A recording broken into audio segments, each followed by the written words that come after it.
So today we are going to discuss Power of Courts, Chapter 3, CRPC, Code of Criminal Procedure, 1973. So here we begin. Let us know meaning of power. Power means ability to control people or thing. Plus meaning of courts, place where legal trials take place and crimes are judged by the judges. So here we will understand it together. Power plus courts is equals to power of courts. तो एक topic को start करने से पहले ये समझना ज़रूरी होता है कि वो टॉपिक हमें बोलना क्या चाहता है. पावर ऑफ कोर्ट्स टॉपिक है, तो कोर्ट के पास क्या क्या पावर है. जो लीगल प्रोसीडिंग ट्रायल्स चलती है, जो क्राइम्स जजेस के सामने आते हैं, जजेस उनको जज करते हैं और उनको अपने हिसाब से कंट्रोल कर सकते हैं. उन चीज़ों को या उस इंसान को कंट्रोल कर सकते हैं. वो कंट्रोल करने की पावर जो है वो कोर्ट्स के पास है. कोर्ट्स मतलब जजेस से कोर्ट्स बनते हैं. Now let me tell you something really interesting. The total number of जजेस in Supreme Court is 30, out of which there are 2 female judges. But the maximum capacity in Supreme Court is 34. The total number of judges in High Court is 1079, out of which there are 73 female judges. There are total 25 High Courts in India. Okay, moving on to our next slide, that is flow charts of courts. This is the first flow chart, which is the basic one. The Supreme Court of India, High Courts, and the third is District Courts. मैं आपको 2 flow charts दिखाने वाली हूँ courts के. ये बिल्कुल basic वाला है, जिसमें एक तो आपको पता है supreme court which is only 1. उसके बाद आते हैं हाई कोर्ट्स. उसके बाद आता है उससे लोअर कोर्ट जो है डिस्ट्रिक्ट कोर्ट्स. और डिस्ट्रिक्ट कोर्ट्स के अंदर भी बहुत सारे कोर्ट्स होते हैं. तो हमारे नेक्स्ट स्लाइड पे हम लोग ये देखेंगे कि हमारा नेक्स्ट जो फ्लो चार्ट है उसमें और भी ब्रांचेस ऐड कर दिए गए हैं.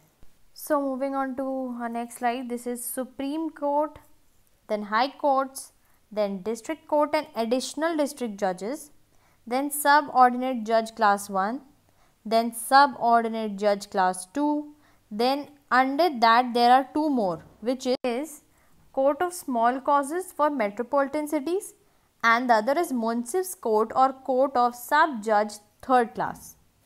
तो ये सेकेंड फ्लो चार्ट में हमें ये समझ में आ गया कि जो सुप्रीम कोर्ट है उसके लोअर में आते हैं हाई कोर्ट्स, फिर हाई कोर्ट से लोअर में आते हैं district court and additional district जजेस. फिर और जो उनसे नीचे जो जजेस आते हैं उनके लाइन वाइज हमें फ्लो चार्ट में दिखा दिए गए हैं.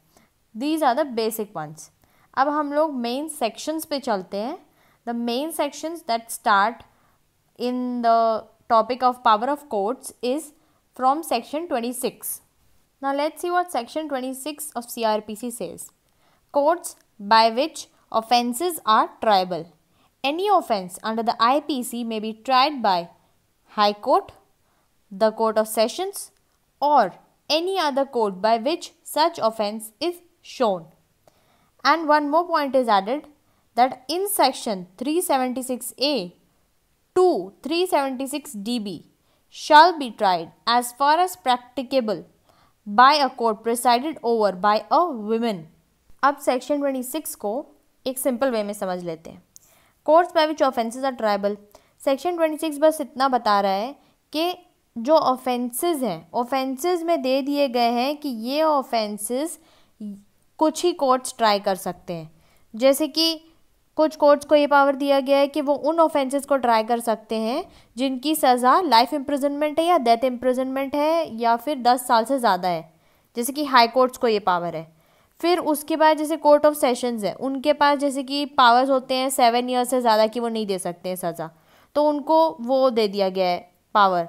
तो वैसे ही 26 बस इतना बताना चाह रहा है हमको कि ऑफेंसेस में दे दिए गए हैं कि कौन से ऑफेंस को कौन सी कोर्ट ट्राई करेगी, which courts can try which offences. तो बस इतना ही बता रहा है. और ये बोल रहा है कि कोई भी ऑफेंस जो आईपीसी के अंडर में आते हैं वो या तो हाई कोर्ट ट्राई करती है या कोर्ट ऑफ सेशन ट्राई करता है या कोई और कोर्ट को ये पावर दे दी गई है कि आप इस ऑफेंस को ट्राई कर सकते हैं। जैसे कि बहुत से एक्ट्स निकलते हैं, उन एक्ट्स के लिए कोर्ट्स बनते हैं। जैसे कि अभी बहुत कुछ टाइम पहले फास्ट ट्रैक कोर्ट्स बने हैं रेप केसेस के लिए, ताकि उनके हियरिंग्स जल्दी हो सके। जैसे जुवेनाइल कोर्ट्स हैं, तो बहुत से ऐसे अलग अलग कोर्ट्स हैं जिनके ऑफेंसेस को वही कोर्ट्स डील करते हैं। सेशंस कोर्ट या हाई कोर्ट वो उनके पास बाद में जाते हैं, लेकिन उससे पहले उनके लिए उनके ऑफेंसेस के लिए अलग से कोर्ट्स बना दिए गए हैं और बता दिए गए हैं कि इन ऑफेंसेस के लिए यही कोर्ट्स आप जा सकते हैं। और एक और पॉइंट ऐड की गई है कि जो 376A से स्टार्ट होता है 376D तक, जो कि रेप के केसेस हैं, उन केसेस को बेसिकली वही कोर्ट्स ट्राई करें जिसको एक विमेन प्रिसाइड करती है। एक लेडी, एक औरत अगर उस कोर्ट को प्रिसाइड कर रही है, ज़रूरी नहीं है कि औरत ही प्रिसाइड कर रही हो तो ही वो हियरिंग कर सकती है या ट्राई कर सकती है केसेस को, बट प्रेफर किया जाता है कि उन केसेस में विमेन ट्राई करें। Okay, so let's move on to our next slide, that is section 27 of CRPC, jurisdiction in the case of juveniles. Offense which are not punishable with death or imprisonment for life, committed by any person who is under 16 years of age, when appears in court, may be tried by Chief Judicial Magistrate or by any court empowered under the Children Act 1960. Okay, तो अब इसको easily समझ लेते हैं। जैसे कि basically जो juvenile cases होते हैं, मतलब जिसमें कोई अपराध किया गया है लेकिन वो अपराध करने वाला इंसान जो है वो 16 साल से कम उम्र का है और उसने कोई ऐसा अपराध किया है IPC के तहत जिसकी सज़ा मौत नहीं है, मतलब फांसी नहीं है, और उम्र कैद की सज़ा नहीं है। अगर कोई ऐसा अपराध किया है जिसमें ये दोनों सज़ा नहीं है IPC के तहत, और उस अपराध को करने के बाद वो 16 साल से कम उम्र का जो पर्सन है, इंसान है, वो कोर्ट में अपीयर होता है, तो उसको जो ट्राई करेगा, उसके केस को जो देखेगा, that case will be tried by chief judicial magistrate. उस केस को चीफ जुडिशियल मैजिस्ट्रेट ट्राई करेगा, या फिर अगर उसके लिए कोई और कोड बनाया गया है चिल्ड्रंस एक्ट 1960 में, तो वो कोर्ट फिर उस ऑफेंस को हैंडल करेगा। Okay, now let's move on to our next slide, that is section 28 of CRPC, sentences which high courts and sessions judges may pass. Sessions judge or additional sessions judge may pass any sentence authorized by law, but any sentence of death passed by any such judge shall be subject to confirmation by the High Court. The second point is an assistant sessions judge may pass any sentence authorized by law except death sentence or of imprisonment for life or of imprisonment term exceeding 10 years. The third point is a high court may pass any sentence authorized by law. अब इसको थोड़ा easy way में समझ लेते हैं। हमारा section 28 ये कहना चाहता है कि हाई कोर्ट और सेशंस जजेस के पास क्या क्या पावर्स होते हैं कि वो कौन कौन से सज़ा सुना सकते हैं, कौन कौन से सेंटेंसेस पास कर सकते हैं। सेशन जज और एडिशनल सेशन जज जो होते हैं वो कोई भी सेंटेंस पास कर सकते हैं जो कि ऑथराइज्ड बाय लॉ है, लॉ के द्वारा ऑथराइज कर दिया गया है।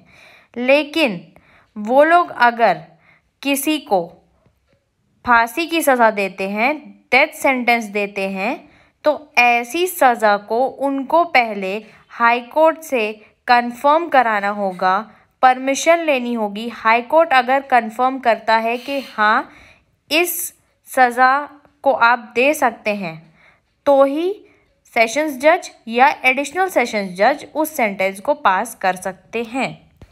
अब असिस्टेंट सेशंस जज जो है वो ऐसे सेंटेंस पास कर सकते हैं जो कि ऑथराइज्ड बाय लॉ है, लेकिन वो उन सेंटेंसेस को पास नहीं कर सकते हैं, वो सज़ा नहीं दे सकते हैं जिसमें फांसी की सज़ा हो या उम्र कैद की सज़ा हो या ऐसी कोई सज़ा जिसकी अवधि 10 साल से ज़्यादा की हो। अगर ऐसे पनिशमेंट्स देते हैं तो असिस्टेंट सेशंस जज को पावर नहीं है। असिस्टेंट सेशंस जज इन तीनों के अलावा कोई भी सज़ा दे सकते हैं, कोई भी सेंटेंस पास कर सकते हैं जो कि ऑथराइज्ड बाय लॉ है, लेकिन ये 3 सज़ा नहीं दे सकते हैं।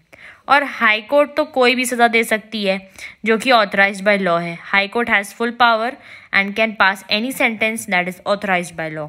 So moving on to our next slide, that is section 29 of CRPC, sentences which magistrates may pass. May pass any sentence authorized by law except a sentence of death or imprisonment for life or of imprisonment for a term exceeding 7 years. Second point is, court of a magistrate of first class may pass a sentence of imprisonment for a term not exceeding 3 years or a fine not exceeding 10,000 rupees or of both. The third point is, court of a magistrate of second class may pass a sentence of imprisonment for a term not exceeding 1 year or of fine not exceeding 5,000 rupees or of both. हमारा section 29 ये बोल रहा है कि magistrates के पास कौन कौन से सेंटेंसेस पास करने की पावर होती है, कौन कौन सी सज़ा दे सकते हैं मैजिस्ट्रेट्स। तो मैजिस्ट्रेट्स कोई भी सज़ा दे सकते हैं जो कि ऑथराइज्ड बाय लॉ है, लेकिन डेथ या इम्प्रिजनमेंट फॉर लाइफ या imprisonment for a term exceeding 7 years इसकी सज़ा नहीं दे सकते हैं। मतलब डेथ इम्प्रिजनमेंट मतलब फांसी की सज़ा या उम्र कैद की सज़ा या कोई भी ऐसी सज़ा जिसकी जेल में रहने की अवधि इम्प्रिजनमेंट फॉर अ टर्म जो कि 7 साल से ज़्यादा की हो, जेल में रहने की अवधि जो कि 7 साल से ज़्यादा की हो, ये तीनों में से कोई भी सज़ा नहीं दे सकते हैं। बाकी मैजिस्ट्रेट कोई भी सेंटेंस पास कर सकते हैं जो कि ऑथराइज्ड बाय लॉ है।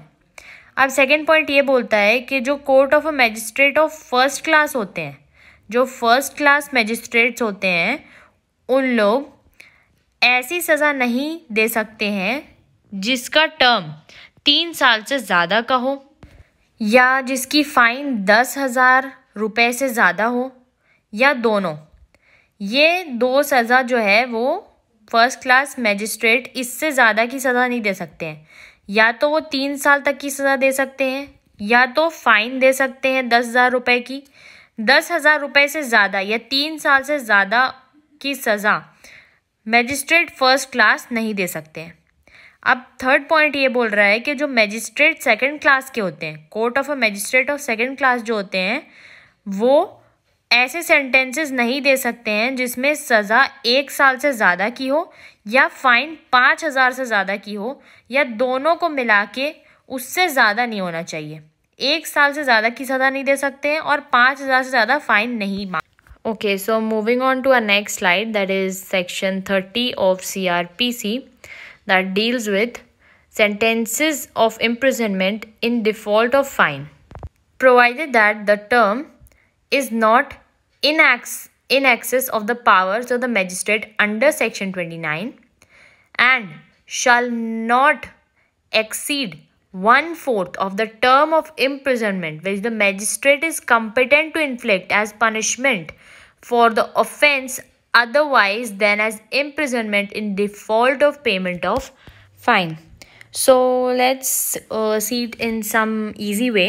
Basically ये जो section 30 है वो ये बता रहा है कि जो मैजिस्ट्रेट है अगर उसने फ़ाइन के लिए मांग की है कि आपको फ़ाइन देना है, तो अगर वो जो जिनसे फ़ाइन मांगी गई है, जो एक्यूज़ है, अगर उनसे फ़ाइन मांगी गई है, तो अगर वो फ़ाइन देने में नाकाम होते हैं, मतलब वो फ़ाइन नहीं दे पाते हैं, तो जो मैजिस्ट्रेट है उसके पास क्या क्या पावर है, वो क्या क्या कर सकता है। तो सेक्शन 29 में पहला हमारा जो फर्स्ट ए पॉइंट है उसमें ये बता दिया गया है कि सेक्शन 29 में मैजिस्ट्रेट का पावर बता दिया गया है कि मैजिस्ट्रेट जो है वो 3 साल से ज़्यादा की तो सज़ा दे नहीं सकता है, तो उसका पावर उतना ही है कि वो 3 साल के अंदर की ही सज़ा देगा अगर कहीं पर डिफ़ॉल्ट ऑफ फाइन होता है तो। सेकंड के 1/4 से ज़्यादा के सज़ा नहीं दे सकता है इम्प्रिजनमेंट की। 1/4 मतलब जैसे कि अगर किसी को 2 साल की सज़ा हुई है चोरी करने के लिए, तो 2 साल की सज़ा में अगर 1/4 करते हैं हम लोग तो होता है 9 मंथ्स। तो मैजिस्ट्रेट 9 मंथ से ज़्यादा की सज़ा नहीं दे सकता है। और ये है कि अगर default of payment of fine होता है तो ही ये दोनों सज़ा आप दे सकते हैं, बस।